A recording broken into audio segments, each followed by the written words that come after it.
नमस्ते सभी को।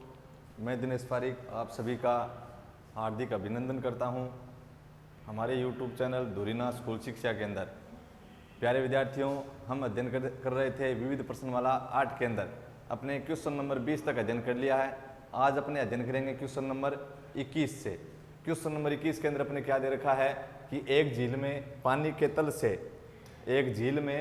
तल से 20 मीटर ऊंचे बिंदु ए से बादल का उन्नयन कोण 30 डिग्री और झील में जो बादल का प्रतिबिंब है उसका अवनमन कोण 60 डिग्री है। किस बिंदु से? बिंदु ए से।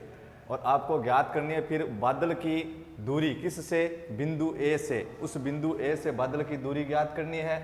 और हो सकता है आपके क्वेश्चन के अंदर नहीं दिया है तो आप इसके अंदर बादल की ऊंचाई भी ज्ञात कर सकते हैं। अपने आया था उदाहरण नंबर 8। कौन सा? Example number 8। एग्जाम्पल नंबर 8 को अपने सिद्ध किया था, ठीक है। वैसे का वैसा ही क्वेश्चन कौन सा है? Question number 21। उस क्वेश्चन पर आधारित ही क्या है ये क्वेश्चन है अपना, उस उदाहरण पर ये आधारित है। प्रश्न नंबर 21 वहां पे आपने सिद्ध की थी बादल की ऊंचाई।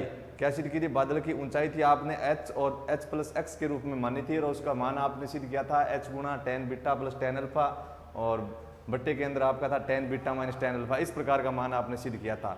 मैंने आपको वहां पे बताया भी था कि इस क्वेश्चन पर आधारित अपना एक क्वेश्चन भी आएगा विविध प्रश्नमाला 8 के अंदर। तो ये जो अपना प्रश्न है उस क्वेश्चन पर अपना पूरा का पूरा क्या है, उस क्वेश्चन के जैसे का जैसा ही है। तो अपने को करना क्या है, यदि आपको वो एग्जाम्पल आपको समझ में आया है तो इसको आप आसानी से कर सकते हो। और मैंने उस उदाहरण को लगभग 40-45 मिनट के अंदर आपको कंप्लीट करवाया था ताकि आप इस क्वेश्चन को अपने आप कर सकें। तो मैं इसको आप थोड़ा मौखिक के रूप में बता दूंगा आपको साथ साथ में कैसे करना है। आपको क्या दिया? आपको एक झील में पानी के तल से, तो आकृति कैसे बनेगी? जैसे उदाहरण के अंदर बनी थी वैसे ही अपने यहाँ पे आकृति बननी है। तो क्या दिया इसने? एक झील में पानी के तल से 20 मीटर ऊंचा बिंदु, यानी अपने को एक झील दी है। तो झील का तल कौन सा लेना है अपने को? जो ऊपर वाला भाग है उसका, ऊपर वाला जो समतल भाग है उसको अपने तल लेंगे। तो अपने ये झील थी और झील का जो ऊपर वाला भाग है उसको समतल है, उसको अपने क्या ले लिया? तल ले लिया। तो एक झील में पानी के तल से, तो पानी का तल वाला मैंने ऊपर वाला भाग माना है, के तल से 20 मीटर ऊंचे बिंदु से। इस तल से कितने मीटर ऊंचाई पर बिंदु? 20 मीटर ऊंचाई पर बिंदु। तो ये लीजिए अपने 20 मीटर ऊंचाई पर बिंदु ले लिया मैंने। जैसे अब जरूरी नहीं है कि आप बिंदु इधर वाली साइड माने, इधर नहीं मान सकते क्या? इधर भी मान सकते हैं, इधर बना दीजिए 20 मीटर ऊंचा अपने बिंदु। कोई फर्क थोड़ी पड़ेगा, कोई फर्क नहीं पड़ना है। तो इसने कहा एक झील में पानी के तल से 20 मीटर ऊंचे बिंदु ए से। तो मैंने एक झील ली, उसका तल लिया, उस तल से 20 मीटर ऊंचा कोई बिंदु ले लिया। क्या? ए। क्या ले लिया? बिंदु ए। कहाँ से लिया है 20 मीटर ऊंचा? कहाँ से लिया 20 मीटर ऊंचा? इस बिंदु से लिया है। किस बिंदु से? इस नीचे वाले बिंदु से। तो मैंने इसको लिख दिया ए और इसका क्या नाम लिख दिया? बी। और इस बी से लेकर ए तक की जो दूरी है वो कितनी है? 20 मीटर है। कितनी? 20 मीटर। क्या दिया? एक झील में पानी के तल से 20 मीटर ऊंचा। तो एक झील बनाई, पानी का तल लिया, उससे कितनी मीटर ऊंचाई पर? 20 मीटर ऊंचाई पर कोई बिंदु है और उस बिंदु का नाम क्या दिया? देखो उस बिंदु का नाम क्या लिखना है कि ऊंचे बिंदु ए से, यानी उस बिंदु को अपने क्या नाम देना है? बी नहीं दे सकते, पी नहीं दे सकते, तो अपने क्या नाम लिखना है उस बिंदु का? ए। तो मैंने इस तल का क्या नाम लिख दिया? तल का मैंने नाम लिख दिया बी। क्या नाम लिख दिया? बी। इस तल से 20 मीटर ऊंचा बिंदु और उस बिंदु का नाम क्या लिखना है? ए लिखना है। लिख दिया ए से बादल का उन्नयन कोण। तो अपने क्या लेना है? एक बादल लेना है। तो बादल क्या इस बिंदु से अधिक ऊंचाई पर होगा कि नहीं होगा? तो मैंने अधिक ऊंचाई पर कोई बादल ले लिया और उस बादल की मैंने क्षैतिज से क्या नाप ली? दूरी का मापन कर लिया। बादल को ऊंचाई कितने डिग्री पर मापन करेंगे? 90 डिग्री पर। बिंदु की ऊंचाई के लिए भी कितने डिग्री पर मापन करेंगे? 90 डिग्री पर। सदैव दूरी का मापन क्या किया जाता है? लंबुत किया जाता है, मतलब न्यूनतम दूरी ली जाती है सदैव। और न्यूनतम दूरी का मापन कब होगा? जब अपने कितने डिग्री पर उस दूरी का मापन करेंगे? लंबुत रूप में मापेंगे, तो वो कौन सी दूरी होगी? न्यूनतम दूरी होगी। तो बादल ले लिया, बादल का नाम दे दिया। बादल का इसने कुछ नाम दिया नहीं तो अपने क्या दिखा दिया? सी। और इस बिंदु को मैंने क्या लिख दिया? डी लिख दिया। हो गया काम इतना। तो इसने कहा है इस बिंदु ए से बादल का उन्नयन कोण, इस बिंदु से उन्नयन कोण बनाना है ए से। तो जिस बिंदु से अपने कोण बना रहे हैं, जिस बिंदु से अपने देख रहे हैं, वहां पे अपनी एक क्षैतिज रेखा होनी चाहिए। अगर नहीं है तो अपने क्या करेंगे? क्षैतिज के समांतर एक क्षैतिज रेखा बनाएंगे। तो इस क्षैतिज बीडी के समांतर मैंने एक क्षैतिज रेखा बनाई। क्षैतिज रेखा बीडी के समांतर मैंने एक क्षैतिज रेखा बनाई। कौन सी? ए ई। कौन सी बना दी? ए ई। तो अब मेरे को ये बताओ कि ये दोनों रेखाएं समांतर हैं। बीडी और ए ई, बीडी और ए ई दोनों समांतर रेखाएं हैं। तो समांतर रेखाओं के बीच की दूरी सदैव क्या रहती है? बीच की दूरी कौन सी दूरी? लंबवत दूरी। पहले आपने परिभाषा पढ़ी थी समांतर रेखा की छोटी क्लास के अंदर कि ऐसी रेखाएं जो आपस में कभी भी नहीं कटे, मतलब उनको आगे बढ़ा दी जाए या पीछे बढ़ा दी जाए तो समांतर रेखाएं होती है।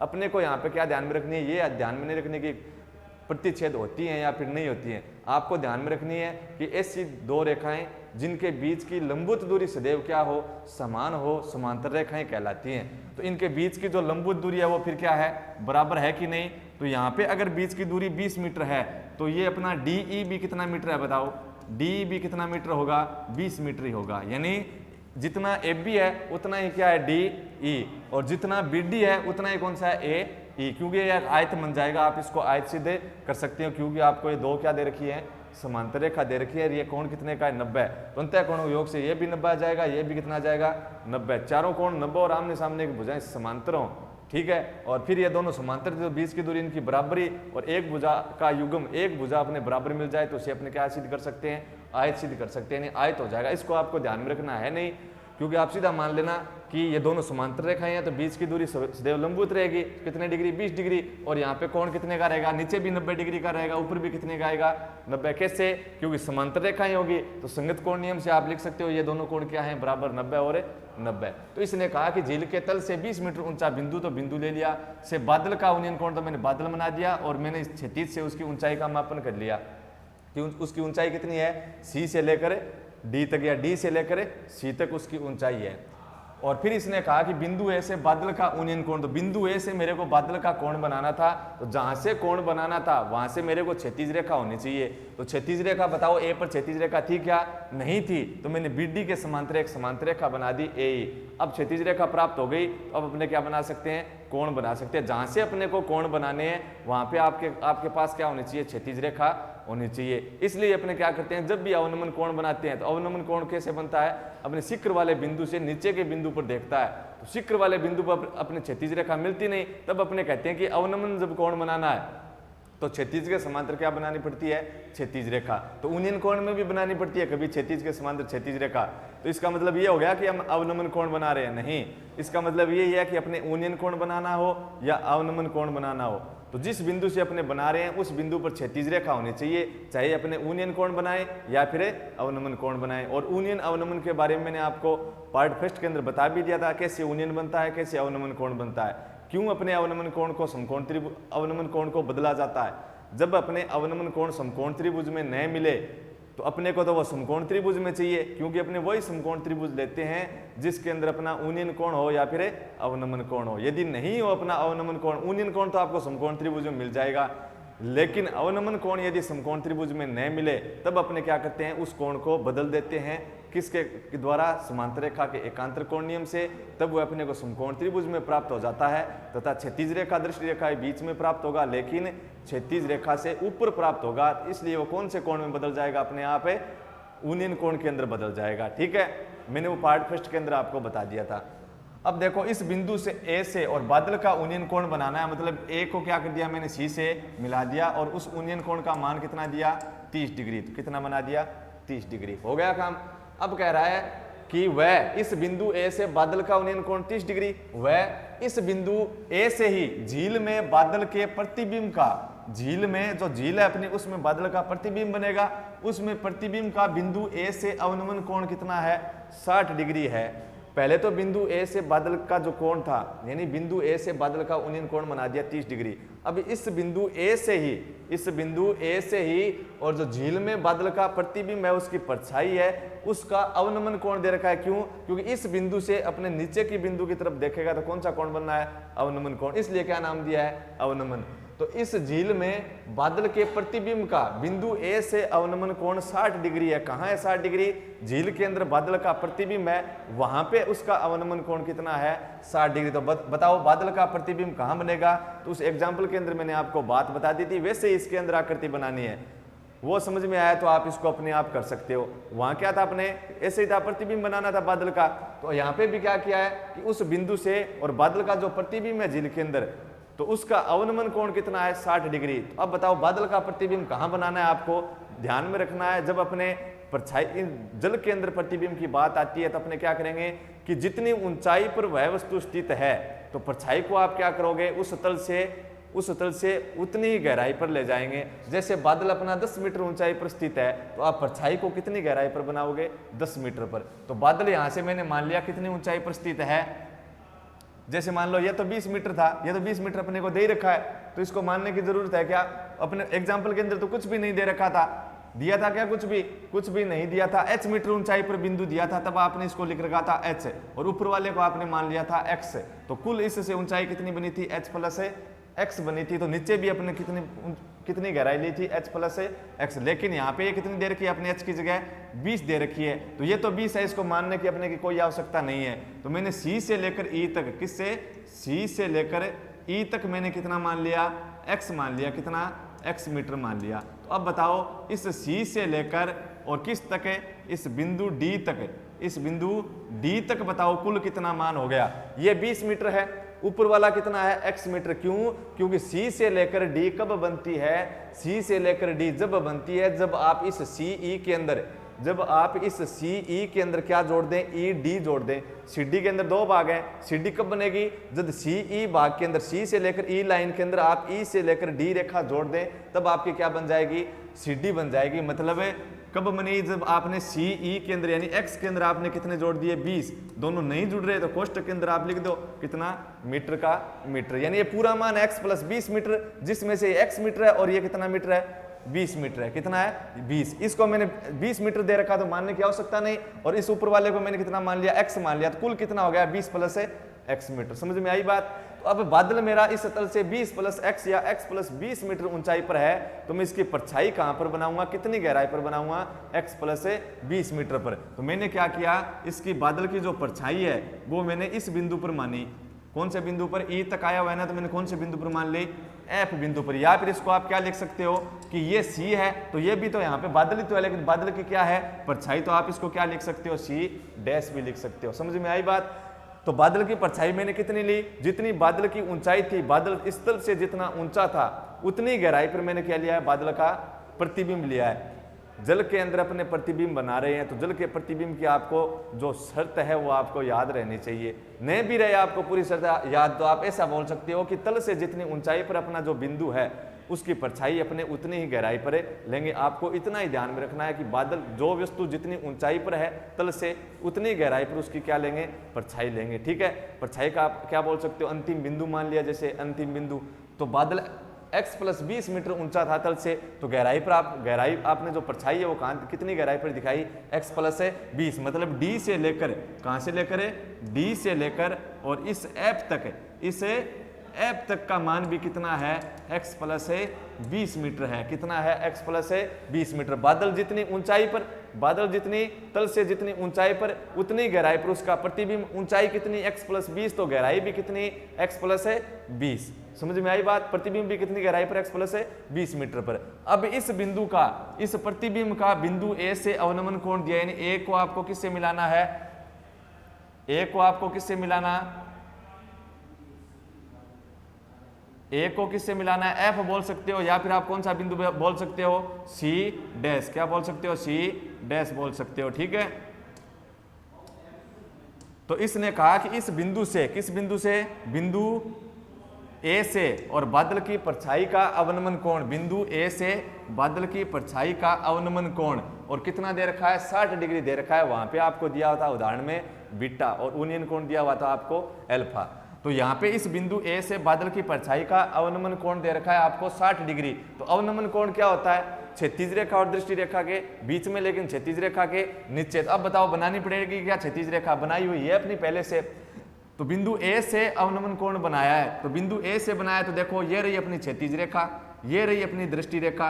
क्षैतिज रेखा दृष्टि रेखा के बीच में, और क्षैतिज रेखा के नीचे मतलब कौन सा कोण है? अवनमन कोण। कितना दिया हुआ है? 60 डिग्री। बताओ अवनमन कोण समकोण त्रिभुज में है कि नहीं?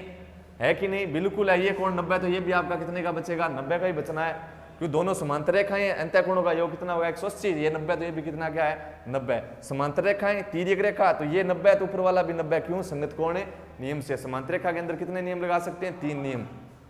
तो अपना अवनमन कोण अपने समकोण त्रिभुज में मिल रहा है। यदि आप इसको बदलना चाहो अवनमन कोण को, तो आप बदल सकते हैं। समकोण त्रिभुज में ले आना इस प्रकार अपने एक त्रिभुज बनाना है समकोण त्रिभुज, इसके बराबर रेखा आ जाएगी, ये ई से एफ है ना, तो अपना आ जाएगा ए से लेकर जी तक है, और नीचे वाला मान इस लाइन के बराबर, इस लाइन के बराबर बन जाएगा। बना सकते हो, नहीं बनाना चाहो अब आवश्यकता ही नहीं है। क्यों? क्योंकि अवनमन कोण अपना किसके अंदर मिल गया? समकोण त्रिभुज के अंदर। तो अपने बदलना चाहे तो आप बदल सकते हैं, नहीं बदलना चाहे तो कोई दिक्कत है नहीं।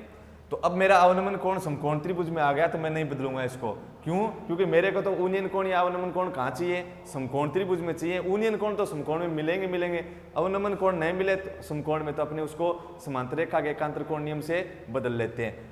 अब आपको क्या करना है? आपको याद करना है बिंदु ए से और बादल की दूरी। आपके प्रश्न इतना ही दिया हुआ है कि बिंदु ए से बादल की दूरी, प्रश्न आपको यही दिया हुआ है कि बिंदु ए से बादल की दूरी ज्ञात करनी है। इस बिंदु ए से बादल कौन सा है?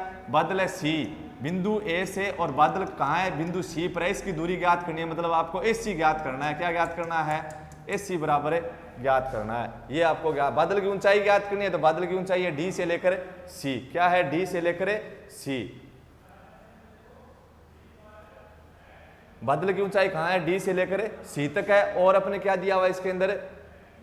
अपने पूछा है अब बिंदु ए से बादल की दूरी, मतलब ए से लेकर सी की दूरी। कहाँ? ए से लेकर सी की दूरी अपने को ज्ञात करनी है। कैसे करें? देखो,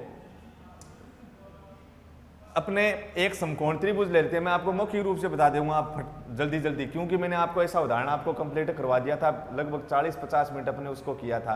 देखो, समकोण त्रिभुज कौन सा? आप समकोण त्रिभुज लोगे ए सी ई। क्या ले लिया? समकोण त्रिभुज ए सी ई। और इसके अंदर आप ज्ञात करना क्या ले लेंगे? देखो, क्या ज्ञात करना देंगे? कर्ण आपको ज्ञात करना है। क्या कर्ण ज्ञात करना है ना? देखो, कर्ण आपको ज्ञात करना है एसी। आपको एसी तो ज्ञात करना था, कर्ण ज्ञात करना है। दिया हुआ आप किसको मान लेंगे? दिया हुआ आप किसको मानेंगे? x को मानेंगे। लेकिन x आपके पास है क्या? x तो था ही नहीं ना। x अपने को कर्ण ज्ञात करना है, लेकिन अपने पास x का मान है क्या? x का मान नहीं है, तो कर्ण ज्ञात होगा क्या? सीधा नहीं होगा। अपने कह दें कि कर्ण ज्ञात करना ले ले। दिया हुआ किसको मान ले? आधार को। तो आधार है क्या अपने पास? आधार है ही नहीं, तो कर्ण ज्ञात होगा? नहीं होगा। तो फिर अपने क्या करें? क्योंकि अगर अपने पास लंब और आधार में से एक मान हो, ठीक है, तब तो अपने कर्ण ज्ञात करना है, तो कर्ण को साथ में रख लेते।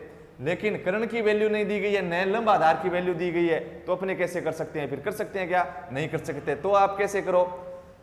देखो, आप इनके अंदर लंब और आधार का अनुपात ले लें। सीधा कर्ण का मान नहीं आएगा। क्यों? क्योंकि कर्ण ज्ञात तो करना है। कर्ण को अपने को साथ में लेना चाहे तो ले सकते हैं, लेकिन अपने पास कर्ण को तब साथ में लें जब अपने पास लंब और आधार में से एक मान दिया गया हो। तो लंब और आधार में से कुछ भी नहीं दिया हुआ है। कैसे? 90 के सामने वाली भुजा कौन सी? कर्ण। इन दो भुजाओं के बीच में कोण है, तो ये क्या होगा? आधार। शेष बची उसका क्या नाम देंगे? लंब नाम देंगे।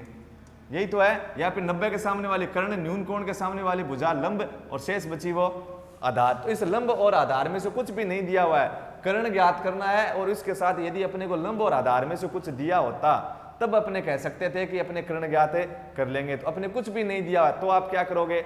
आपको किसका ही अनुपात रखने पड़ेगा? क्योंकि आप इसके अंदर कर्ण का अनुपात रखोगे, आगे वाले समकोण त्रिभुज के अंदर जाओगे तो आप किसका अनुपात रखोगे? देखो, आप इस समकोण त्रिभुज में आ गए ए ई एफ, या फिर ए ई सी डैश के अंदर आ गए। तो इस समकोण त्रिभुज के अंदर बताओ, आपको ए एफ ज्ञात करना है क्या? कर्ण नहीं ज्ञात करना, क्योंकि 90 के सामने वाली क्या होगी? कर्ण। इस 90 डिग्री सामने वाली भुजा कर्ण, और इन दो भुजाओं के बीच में कोण था, एक कर्ण होगी, दूसरी आधार। शेष बची वो लंब। या 90 के सामने वाली कर्ण, न्यून कोण के सामने वाली ये अपनी खड़ी वाली भुजा को क्या नाम लिख रहा है? लंब। और ये शेष बची वो आधार। दो तरीके से नाम लिखे सकते हैं। किसके? कर्ण लंब आधार की पहचान करें तब। कर्ण तो फिक्स है 90 के सामने वाली भुजा। किसके पहचान? लंब और आधार की पहचान किसके आधार पर की जाती है? न्यून कोण के आधार पर। तो इस समकोण त्रिभुज में जब आप आओगे तो इसके अंदर बताओ, ये जो मान था एसी, इससे संबंधित कोई मान इसके अंदर आप ज्ञात करोगे क्या? नहीं। तो कर्ण तो इसके अंदर तो ए एफ है, ए एफ का और एसी का कोई संबंध नहीं है। तो बात रही फिर लंब और आधार की, तो इसके अंदर है एफ। इसके अंदर लंब बना आपका ई से लेकर एफ, और आधार बना आपका ए से लेकर ई। बना कि नहीं बना? तो इस समकोण त्रिभुज के अंदर मैं अगर आधार ले लूं तो अगले के अंदर भी आधार काम आ रहा है कि नहीं आ रहा? तो इस समीकरण 1 से पहले वाले समकोण त्रिभुज से मैं आधार का मान इसके अंदर रख सकता हूं कि नहीं रख सकता? रख सकते हैं। और अपने इसके अंदर आएगा ई एफ। क्या आएगा? E F. तो ई से लेकर एफ तक आएगा, वो मान होगा अपना कितना? ये तो x + 20 है ही, और डी से लेकर ई है अपना 20। तो वो मान आ जाएगा। ये लंब और आधार रखें, क्या रखें, लंब और आधार, क्योंकि इसके लंब के अंदर भी x आ रहा है, ऊपर वाले लंब के अंदर भी क्या आ रहा है, x, और आधार अपने दोनों समकोण त्रिभुज में काम आ रहा है। तो आपको कर्ण नहीं लेना है, क्यों नहीं लेना है, आप कहेंगे कि आपने कहा था कि जो अपने ज्ञात करना है उसको साथ रखेंगे और दिए हुए को अपने बट्टा के नीचे या बट्टा के ऊपर रखेंगे, यही कहा था। लेकिन यहाँ पे थोड़ा अलग है, क्या दे रखा है कि अगर आपने कर्ण ज्ञात करें तो कर्ण अपने ज्ञात करें तो कर्ण को साथ रखते हैं, लेकिन कब रखते हैं, जब अपने लंब या आधार में से एक मान दिया गया हो। तो लंब और आधार में मेरे पास कुछ भी नहीं दिया गया है, तो कर्ण में ज्ञात कर सकता हूं क्या, नहीं ज्ञात कर सकता। तो कर्ण का अपने सीधा मान ज्ञात नहीं कर सकते, तो मैं क्या करूंगा, या तो पहले x की वैल्यू ले आऊंगा या फिर आधार की वैल्यू अपने ज्ञात करेंगे, उसके बाद में अपने किसका मान ज्ञात कर पाएंगे, कर्ण का मान ज्ञात कर पाएंगे। समझ में आई बात। तो अपने कैसे करें, देखो इस समकोण त्रिभुज AEC, ठीक है, क्योंकि इस समकोण त्रिभुज AEC में आपको कुछ भी नहीं दिया गया है, ये तो मैंने माना है x। हाँ, अगर लंब और आधार होता तो उसके अंदर अपने एक दिया गया हो या फिर दोनों दिए गए हो या फिर कुछ भी नहीं दिए गए हो, तो अपने किसको रख लेते हैं, लंब और आधार को। क्यों, क्योंकि उस लंब और आधार से रिलेटेड अपना मान आगे वाले समकोण त्रिभुज में भी मिलता है।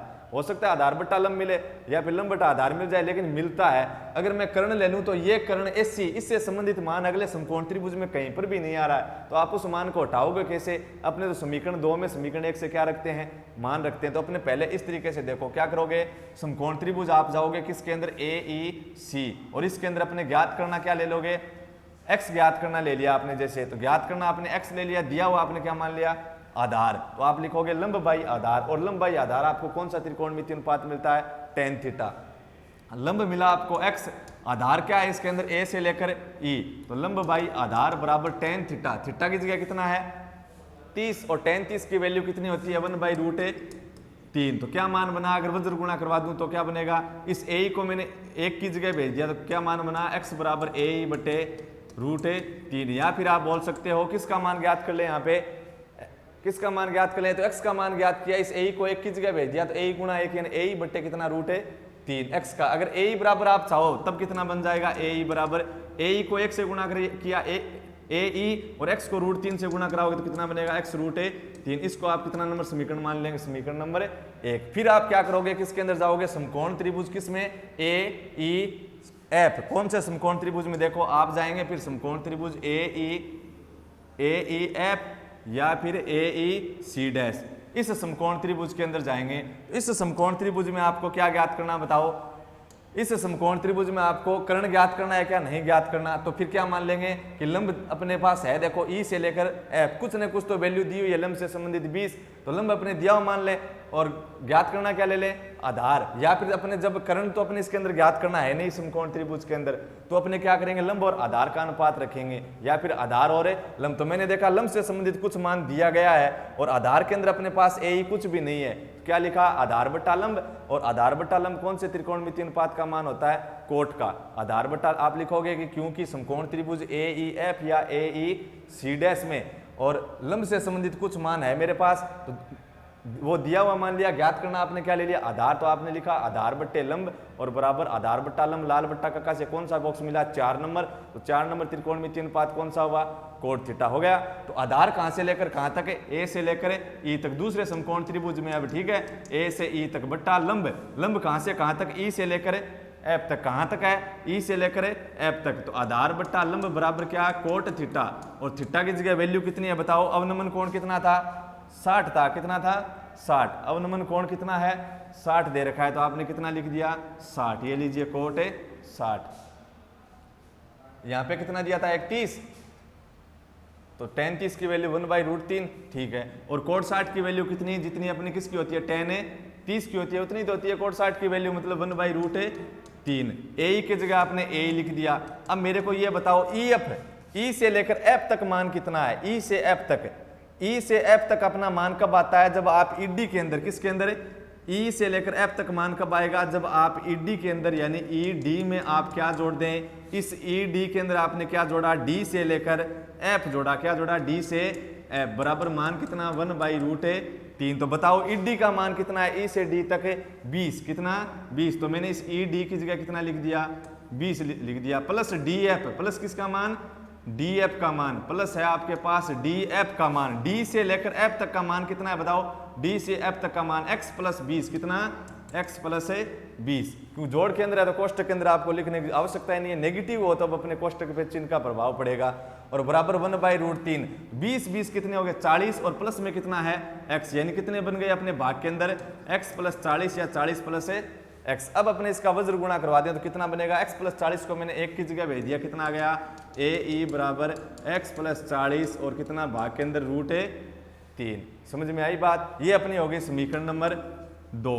अब देखो आपको क्या ज्ञात करना है, AE ज्ञात करना है क्या नहीं, x ज्ञात करना है क्या नहीं, लेकिन दोनों में से अपने को एक को ज्ञात करना पड़ेगा। क्यों, क्योंकि अपने को कर्ण का मान चाहिए AC का, और वो AC तभी आएगा जब अपने इस समकोण त्रिभुज में या तो अपने CE का मान हो या फिर AE का मान हो। एक मान दिया होगा तभी तो अपने कर्ण को ज्ञात कर पाएंगे। लंब और आधार को क्यों रखा, क्योंकि ये जो x है वो आगे वाले समकोण त्रिभुज से संबंधित है, इसका मान कहीं ना कहीं आ रहा है। देखो इस समकोण त्रिभुज EF में x का मान नहीं आया क्या, बिल्कुल आया था। EF क्या था, ED प्लस DF था, और DF के मान के अंदर x आ रहा है कि नहीं आ रहा, तो अपने संबंधित हुआ कि नहीं हुआ। और आधार समकोण त्रिभुज दोनों के अंदर क्या है, उभयनिष्ठ कॉमन है कि नहीं, दोनों के अंदर काम में आ रहा है। इसलिए मैंने लंब और आधार को रखा है, कर्ण को इसलिए नहीं लिया था कि क्योंकि कर्ण है तो कर्ण का मान अपने पास है ही नहीं। जब अपने पास दो अपने चरपद ऐसे मिल जाएं कि दोनों का ही मान है हो, तब अपने कैसे ज्ञात कर पाएंगे, नहीं ज्ञात कर पाएंगे। तो एक ही चरपद का मान अपने ज्ञात है कर पाएंगे, तो एक का अपने पास मान ज्ञात होगा जो अपने पीछे वाले समीकरण से रखेंगे। पीछे वाले से आप जब रखोगे तो वो क्या हो जाएगा, कैंसिल हो जाएगा। कैंसिल होने पर आपके पास कितना चरपद बचेगा, एक ही चरपद बचेगा। लेकिन जब कर्ण रखेंगे तो हो सकता है अपने पास कितने चरपद जाए, 2 शेष रह जाए, तो 2 चरपद का मान अपने एक समीकरण से सीधा अपने ज्ञात नहीं कर सकते।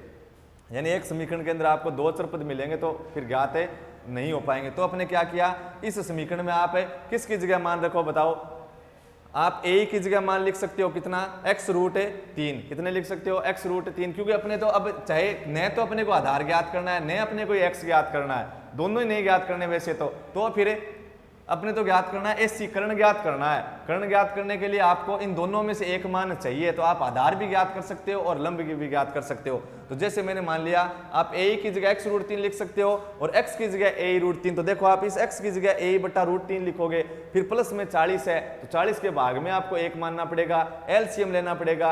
LCM लेके हल करके आप देखोगे इस मान के मान भाग में है, तो इसको किसके अंदर लाएंगे, गुणा के अंदर। यानी अपनी गणना थोड़ी बड़ी हो रही है, तो आप इस AE की जगह सीधा मान लिख दो कितना, x√3। आपने क्या किया, उस AE की जगह मान लिख दिया x√3। कहां से, समीकरण नंबर 1 से। तो इस समीकरण 2 में समीकरण 1 से किसका मान रखने पर, समीकरण 2 में समीकरण 1 से AE का मान रखने पर, तो समीकरण 2 है AE बराबर, तो AE की जगह मैंने लिख दिया x√3।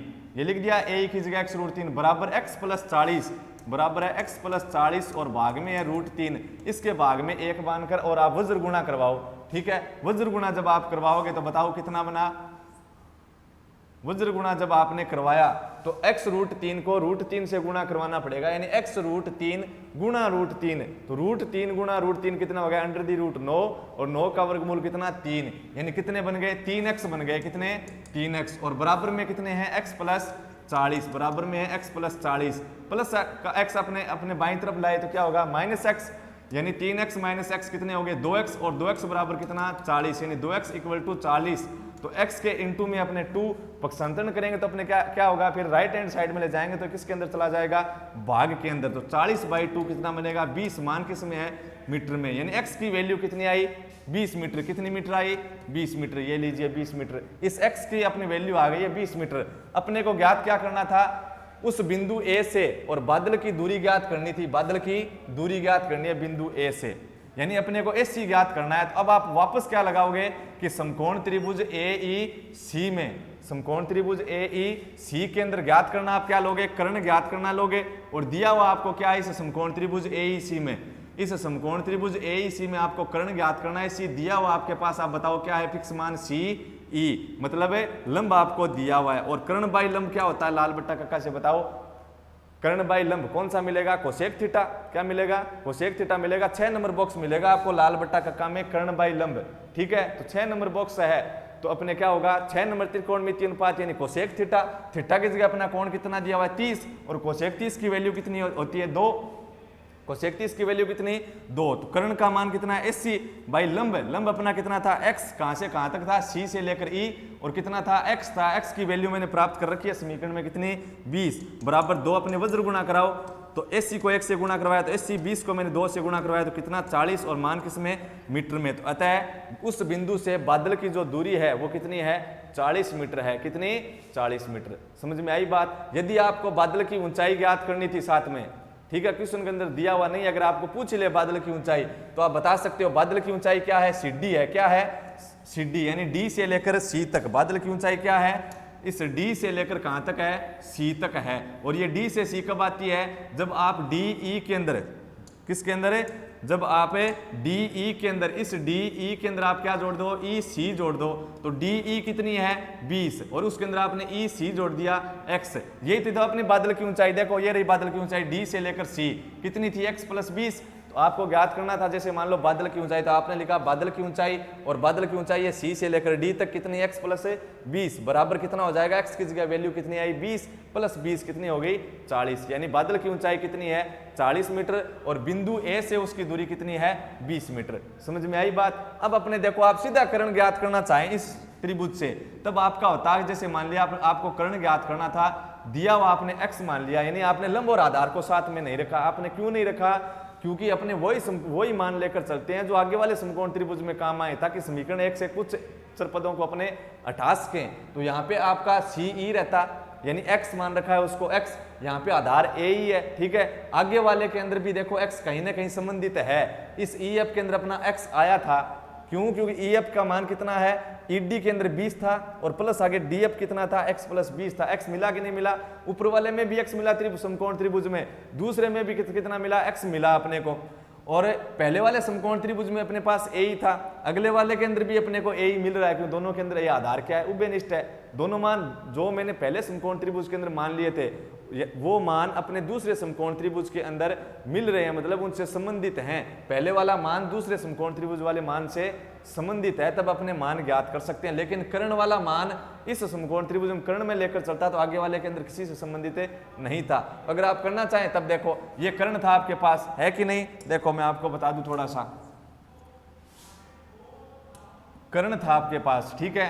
तो कर्ण आपने ज्ञात करना ले लिया, आपने दिया हुआ जैसे मान लिया आधार को, किसको, आधार या लंब एक में से, जैसे आपने आधार को मान लिया तो कर्ण बाई आधार क्या होता है, आपने सोचा कि आधार तो अपना उभयनिष्ठ मिल रहा है, दोनों के अंदर काम में आ जाएगा, तो आधार आपने काम में ले लिया, फिर लंब काम में ले लिया, तो कर्ण बाई आधार क्या होता है बताओ, सेक थीटा होता है। क्या होता है, सेक थीटा। लाल बट्टा कक्का के अंदर मैंने पार्ट जो अपना चैप्टर 6 था उसके बेसिक में मैंने आपको सब करवा दिया था, ठीक है। ये लाल बट्टा कक्का, भुजाओं में संबंध, कोणों में संबंध, 6-7 का बेसिक था ही, और वहाँ पे भुजाओं में संबंध भी मैंने आपको करवाया था, और ये अपने लाल बट्टा कक्का भी मैंने आपको बताया था। तो कर्ण बाई आधार बॉक्स मिलता है, उसके अंदर 5 नंबर, और 5 नंबर त्रिकोणमिति क्या होता है, सेक थीटा, ठीक है। अब मैंने देखा कि इस कर्ण बाई आधार, तो कर्ण की आपका मान है एस सी, आधार आपने लिखा है ए ई, और सेक कितना, थीटा की जगह बताओ कितना है ऊपर वाले समकोण त्रिभुज में 30। सेक 30 की वैल्यू कितनी, जितनी कोस 30 की, और कोस 30 की क्या व्युत्क्रम होगी कि नहीं होगी, क्योंकि कोस और सेक एक दूसरे क्या होते हैं, व्युत्क्रम होते हैं। तो सेक 30 का मान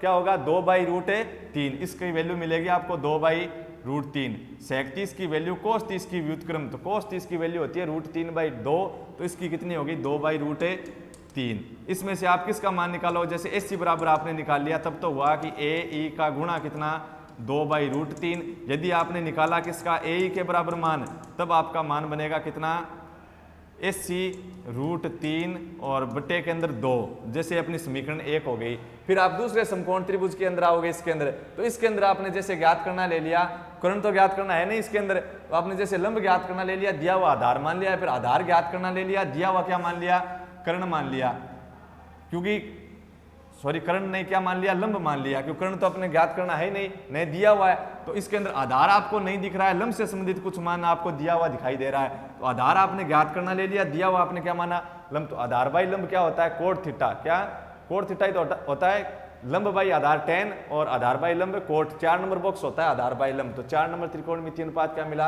कोट, और कोट के साथ कोण कितना 60। तो आधार था आपका ए ई और लंब क्या था आपका ई से लेकर एफ या फिर ई से लेकर सी डैश, यही तो था। और आधार बाई लंब बना आपका कोट थीटा, और थीटा की जगह 60, कोट 60 की वैल्यू कितनी 33 के जितनी, और 1/√3। तो ए ई बराबर आ गया आपका कितना ई एफ और बाई कितना √3, यानी ई एफ को एक की जगह ले गया। ई एफ कितना है, ई एफ अपना कितना लिखा था कि ई एफ कब आता है जब अपने ई डी के अंदर डी एफ जोड़ दें, और अपने जब जोड़ के देखा तो कुल मान बना था आपका कितना x + 40, x + 40। ये आ गई समीकरण नंबर 2। फिर आपने ए ई से मान लिखा कितना, समीकरण 1 से मान लिखा कितना ए ई का AC √3 और भाग के अंदर 2। अब बताओ मेरे को इस समीकरण में AC है क्या आपके पास? देखो ए की जगह मैंने मान लिख दिया, लेकिन ए का मान लिखा तो यहाँ पे AC आ गया, और यहाँ पे क्या आ गया x। न तो मेरे पास AC है, ज्ञात करनी है AC, न मेरे पास x है क्या x का मान? नहीं है। तो आप ज्ञात कर पाओगे क्या? नहीं ज्ञात कर पाओगे। इसलिए ध्यान में रखना है कि जब अपने को कर्ण ज्ञात करना है तो आप कर्ण को साथ रख सकते हैं, लेकिन कब रख सकते हैं कि उस कर्ण के साथ अपने को या तो लंब दिया गया हो या फिर आधार दिया गया हो, तब आप उसको ज्ञात कर सकते हैं। तो मेरे साथ यहाँ पे न तो लंब दिया गया था न आधार दिया गया था, तब मैंने सोचा कि कर्ण के साथ में अगर आधार ले लूंगा, ठीक है, तो आगे वाले समकोण त्रिभुज के अंदर इस कर्ण की वैल्यू कहीं से संबंधित नहीं है। इस कर्ण की वैल्यू आगे वाले समकोण त्रिभुज के अंदर कहीं पर अपने काम में नहीं आ रही है, इसके किसी मान से संबंधित है नहीं है। लेकिन अगर मैं लंब और आधार को लेकर चल जाऊं तो ये लंब का मान देखो c यानी x आगे वाले समकोण त्रिभुज के अंदर काम में आ रहा है कि नहीं आ रहा? ये देखो ये इतना मान था ई एफ, उसका मान हुआ था x + 40, तो ऊपर वाले में भी x मिल गया, नीचे वाले में भी x मिल गया, संबंधित हुआ कि नहीं हुआ? और आधार दोनों के अंदर उभयनिष्ठ है, तो दोनों समकोण त्रिभुज से संबंधित है कि नहीं है? तब मैंने क्या किया, लंब और आधार को लेकर चल गया। इसके अंदर इन दोनों का मैंने अनुपात रख लिया, क्योंकि ये तो न तो ज्ञात करना था न दिया हुआ था। तब मेरा क्या हुआ कि मेरे को इसके अंदर इसका मान प्राप्त हो गया, किसका? x का मान प्राप्त हो गया, ठीक है, x का मान प्राप्त हो गया। तब मैं क्या किया कि समकोण त्रिभुज के अंदर मेरे को कर्ण ज्ञात करना था। अब मेरे को एक मान मिल गया, या तो लंब या फिर आधार। तब मैंने किसका मान ज्ञात कर लिया? कर्ण का मान ज्ञात कर लिया। समझ में आई बात? तो आपको कर्ण ज्ञात करना है, ऐसा सीधा मत लेकर चलना कि कर्ण के साथ लंब ले लिया या फिर आधार ले लिया, और दूसरे समकोण त्रिभुज के अंदर आपने ये दोनों ले लिए या फिर ये दोनों ले लिए, तो आपका हल नहीं होगा। क्यों नहीं होगा वो मैंने आपको बता दिया है, ठीक है। तो क्या रखोगे? कर्ण ज्ञात करना है, तो कर्ण अपने ज्ञात करना है तो आप उसको साथ में रखो, कोई दिक्कत नहीं है। लेकिन कब रखेंगे? जब उस समकोण त्रिभुज के अंदर कर्ण के अलावा अपने पास लंब या आधार का एक का मान दिया गया हो, ठीक है, तब अपने कर्ण ज्ञात कर सकते हैं। क्योंकि इस कर्ण की जो वैल्यू है वो आगे वाले समकोण त्रिभुज में कहीं पर भी संबंधित नहीं है, उसके जैसी वैल्यू अपने कहीं पर नहीं है। लेकिन अगर अपने लंब और आधार रखें तो x अपने काम आ रहा है, आगे वाले समकोण त्रिभुज में आधार भी काम में आ रहा है। इसलिए आप क्या करो, लंब और आधार को रखो, उनमें से एक का मान आपके पास आ जाएगा। एक का आने के बाद वापिस उसी समकोण त्रिभुज में जाओगे पहले वाले के अंदर, और आप क्या करोगे, देखोगे कर्ण ज्ञात करना है, दिया हुआ आपको क्या मिला, आप क्या ज्ञात किया? जैसे लंब ज्ञात किया आपने, तो कर्ण बाई लंब, उसी के आधार पे क्या देखोगे, त्रिकोणमिति अनुपात, और फिर अपने क्या करेंगे, उसको हल करेंगे तो अपने पास क्या आ जाएगा? आंसर। तो मैंने आपको बिंदु ए से बादल की दूरी ज्ञात कर बता दी थी, और इस बादल की और अपने तल से ऊंचाई भी ज्ञात कर ली थी, ठीक है। अगला क्वेश्चन करेंगे अपने नेक्स्ट पार्ट के अंदर। धन्यवाद।